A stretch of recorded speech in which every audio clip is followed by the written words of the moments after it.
Mrs. Scavo, are you saying that you don't hold Mrs. Van de Kamp responsible for endangering your children?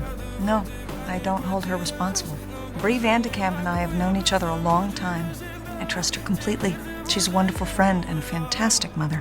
She's lying. Are you gonna let her get away with this crap? Please. Do you consider Mrs. Van de Kamp to have a drinking problem? No? Then why did you line empty wine bottles up on her front stoop? I was helping Bree with her recycling. Do I need to remind you of the potential consequences of perjury? No, you don't. In fact, I hate liars.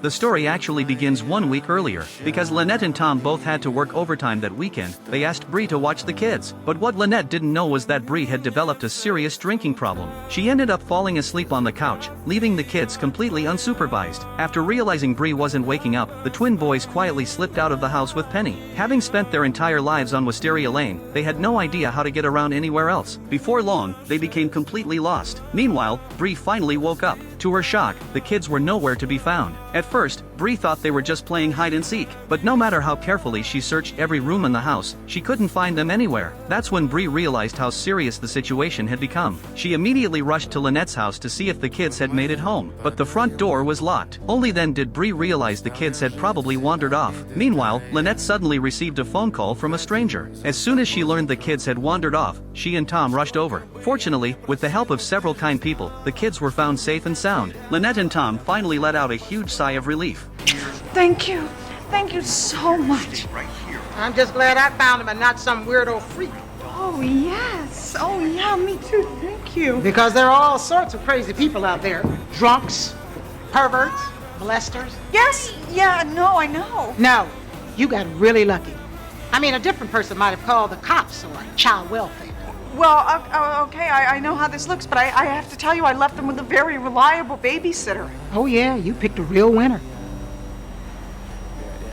Soon afterward, Bree also heard the good news. She immediately went to apologize to Lynette. To cover up her drinking problem, Bree lied and said she had been busy cooking for the kids in the kitchen. She claimed that when she turned back around, the kids were gone. But before she could finish, the twin boys immediately said that wasn't true. Even then, Bree still refused to admit that she had fallen asleep. Seeing the argument getting out of hand, Lynette stepped in and put an end to it. But what Bree didn't realize was that Lynette had already started to suspect something. Wanting to find out what had really happened, Lynette went back to see Bree early the next morning. As they were talking, Lynette suddenly heard glass bottles clinking inside Bree's trash bag. That immediately made Lynette wonder if Bree had actually fallen asleep because she'd had too much to drink. No matter how much Bree tried to explain herself, Lynette still couldn't understand how the kids had slipped away without her noticing. So she finally asked Bree if she'd had too much to drink that day. Bree quickly denied it, but after seeing the determination in Lynette's eyes, she finally admitted the truth. Oh, you know, I may have had just the tiniest little bit of Chardonnay. Oh, gosh, you got drunk and you passed out. Lynette, if I close my eyes even for a moment, it's because of these antihistamines I've been taking. Really? Is that why you passed out on your front lawn yesterday morning? Now that you're speaking to me in a fairly accusatory tone, may I remind you that I was doing you a favor?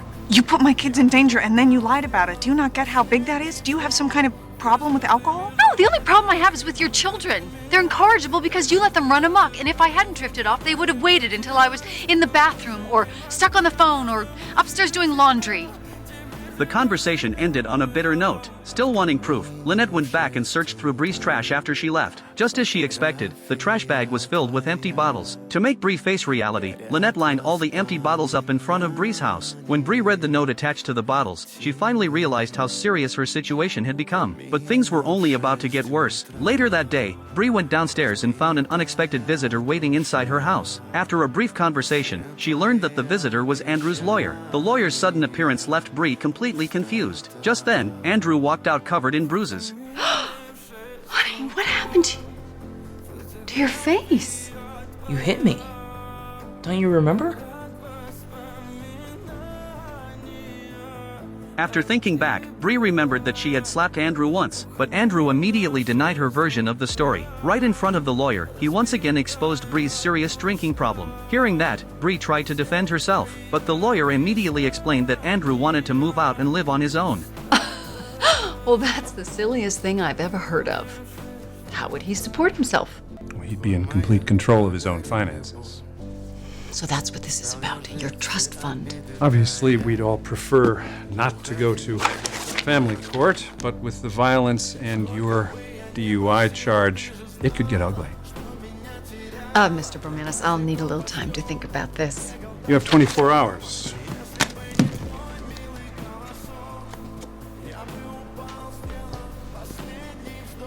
With no other choice, Bree poured out every bottle of wine in the house. She also signed up for a local recovery support group. Even after making such a major change, Andrew still wasn't satisfied. He once again insisted on moving out. Even so, Bree refused to back down. After seeing his plan fail once again, Andrew completely lost his temper. He immediately started yelling at Bree. That was the last straw for Bree. She finally let out everything she had been holding inside.